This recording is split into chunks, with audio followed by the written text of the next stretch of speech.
আসসালামু আলাইকুম। আমি ইসরাফিল খান বেসিক ইনফোজনের পক্ষ থেকে আপনাদের সকলকে শুভেচ্ছা জানাচ্ছি। আজ আমরা দেখব মাইক্রোসফট ওয়ার্ডের মধ্যে কিভাবে বুলেট এবং নাম্বারিংয়ের কাজগুলো করা হয়। আপনারা প্রথমে যে গোল গোল অংশগুলোকে দেখতে পাচ্ছেন এটাকে বলা হয় বুলেট, আর এখানে 1 2 3 4 5 এগুলোকে বলা হয় হচ্ছে আপনার নাম্বারিং। এই কাজগুলো আমরা কিভাবে করব, এই কাজগুলো আমাদের কখন কাজে আসতে পারে, এই বিষয়গুলো নিয়ে আজকে আমরা আলোচনা করব। তো আমি মাইক্রোসফট ওয়ার্ড ওপেন করলাম। ওপেন করার পরে এখানে আপনাদেরকে বুলেটের নাম্বারিং দেখানোর জন্য আমাকে কিছু লিখে নিতে হবে। আমি এখানে লিখলাম ABCDE লিখলাম। আপনাদের বোঝার সুবিধার্থে আমি লেখাটাকে একটু বড় করে নিচ্ছি। লেখাটাকে বড় করে নিলাম, একটু মোটা করে নিলাম। আচ্ছা দেখুন, এখানে অ্যালফাবেট আছে কয়টা? 1টা 2টা 3টা 4টা 5টা। আমরা ধরি অনেকগুলা, যে এতগুলো আমাদের এখন গোনা সম্ভব না। এর জন্য আমরা কি করলাম, সম্পূর্ণটাকে কন্ট্রোল এর মাধ্যমে সিলেক্ট করলাম। সিলেক্ট করার পরে এবার এই যে একটা অংশ দেখতে পাচ্ছেন এটাকে বলা হয় বুলেটস। বুলেটস বলতে আমরা খাতায় যখন কোনো কিছু লেখার আগে ছোট্ট একটা কোনো আকৃতি অথবা কোনো চিহ্ন ব্যবহার করি, যেগুলো আমাদেরকে মানে বোঝার সুবিধার্থে আর কি, নাম্বারের মতনই যেগুলো আমরা ব্যবহার করি। আমি এখান থেকে করে দেখাচ্ছি। আমি যদি এখন অ্যারো চিহ্নতে ক্লিক করি, ক্লিক করার পরে এখানে দেখুন অনেকগুলো বুলেট, মানে বিভিন্ন রকমের আকৃতি, আমরা কি স্টার ব্যবহার করি, কি বিভিন্ন রকমের গুণন চিহ্ন ব্যবহার করি খাতায় লেখার সময়, ঠিক একইভাবে আমরা এখান থেকে বুলেটও ব্যবহার করতে পারি। এখান থেকে ধরুন আমি এই বুলেটটা ব্যবহার করতে চাচ্ছি, অথবা এই বুলেটটা ব্যবহার করতে চাচ্ছি। ধরুন আমি এখানে যে বুলেটগুলো আছে এখান থেকে কোনো বুলেটই আমি ব্যবহার করব না, আমি আলাদা কোনো একটা বুলেট ব্যবহার করব। কিভাবে করব? ডিফাইন নিউ বুলেট আমরা ক্লিক করলাম। ক্লিক করার পরে এখানে দেখুন 3 রকমের বুলেট দেখা যাচ্ছে। একটা হচ্ছে সিম্বল, একটা হচ্ছে পিকচার, একটা হচ্ছে ফন্ট। তো এখান থেকে সিম্বল যদি আমরা ক্লিক করি, সিম্বল ক্লিক করার পরে এখানে দেখবেন বিভিন্ন রকমের সিম্বল দেওয়া আছে। আপনি চাইলে এখান থেকে পরিবর্তন করে নিতে পারেন। আমি এই যে ফন্ট, এখান থেকে আপনার যেখানে ইচ্ছা আপনি ওইটা নিয়ে কাজ করতে পারবেন।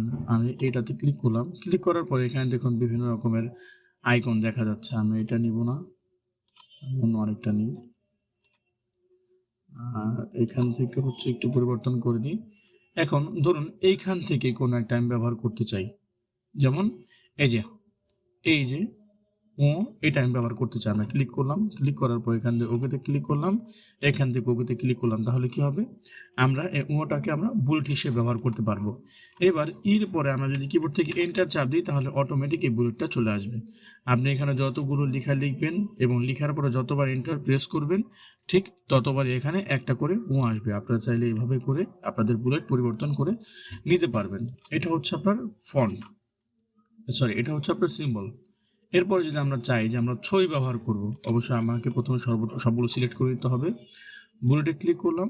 ক্লিক করার পরে এখান থেকে ডিফাইন নিউ বুলেটে ক্লিক করব। এখান থেকে পিকচার, পিকচার বলতে আপনি যদি কোনো ছবি ব্যবহার করতে চান, আমি ফ্রম এ ফাইল ব্রাউজে ক্লিক করলাম, দেখি আমার এখানে কোনো ছবি আছে কিনা।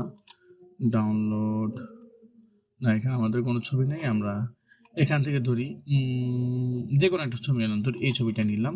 নেওয়ার পরে ইনসার্টে ক্লিক করলাম, ওকেতে ক্লিক করলাম। দেখুন ছবিটা একটু হলেও বোঝা যাচ্ছে। আপনারা চাইলে চেষ্টা করে দেখতে পারেন। যদি আপনি বুলেটের ক্ষেত্রে ছবি ব্যবহার করতে চান, যদি অধিকাংশ ক্ষেত্রে এটা কোনো কাজে আসে না আমাদের, তারপর হচ্ছে আপনাদের দেখানোর সুবিধার্থে দেখালাম আর কি। আপনারা চাইলে এভাবে করে পিকচার ব্যবহার করতে পারেন। আমি কিবোর্ড থেকে কন্ট্রোল জেটে ক্লিক করে আগের অবস্থানে ফিরে এলাম। আমরা আবারও অ্যারো চিহ্নতে ক্লিক করি। ক্লিক করার পরে ডিফাইন নিউ বুলেট। এবার আমরা দেখবো হচ্ছে ফন্ট। আমরা ফন্টে যদি ক্লিক করি, এখান থেকে আপনি কোনো একটা ফন্ট সিলেক্ট করেন। আমি এখানে দিলাম ছোটনিয়াম, যে ক্লিক করলাম। ক্লিক করার পরে এখান থেকে দিলাম বোল্ড, বোল্ড মানে হচ্ছে মোটা। বোল্ডে ক্লিক করলাম। আপনি লেখার সাইজটা চাইলে একটু বড় করে দিতে পারেন। আমি দিলাম 20। দেওয়ার পরে আচ্ছা, এবার আমি এখান থেকে যে কোনো একটা ফন্ট পছন্দ করতে পারি। আপনার যেই ফন্ট পছন্দ হবে সেই ফন্ট নিয়েও করতে পারেন। আমি এখান থেকে এই যে অ্যাডোবি সং এটা ক্লিক করলাম, অথবা এজেন্সি অ্যাপে এটা ক্লিক করতে পারি। ওই যে এখানে দেখুন, এখানে দেখলে আপনার পরিবর্তনটা বুঝতে পারবেন। আমরা এখান থেকে অ্যালজেরিয়ানে যদি ক্লিক করি তাহলে এরকমটা আসে, আপনার যেইটা ইচ্ছা। আমি এরিয়ালে ক্লিক করলাম। ক্লিক করার পরে এখান থেকে বোল্ডে ক্লিক করলাম। বোল্ডে ক্লিক করার পরে এখান থেকে আমি ওকেতে যদি ক্লিক করি, আবার ওকেতে ক্লিক করে দেখুন এই যে আমাদের বুলেটটা চেঞ্জ হলো।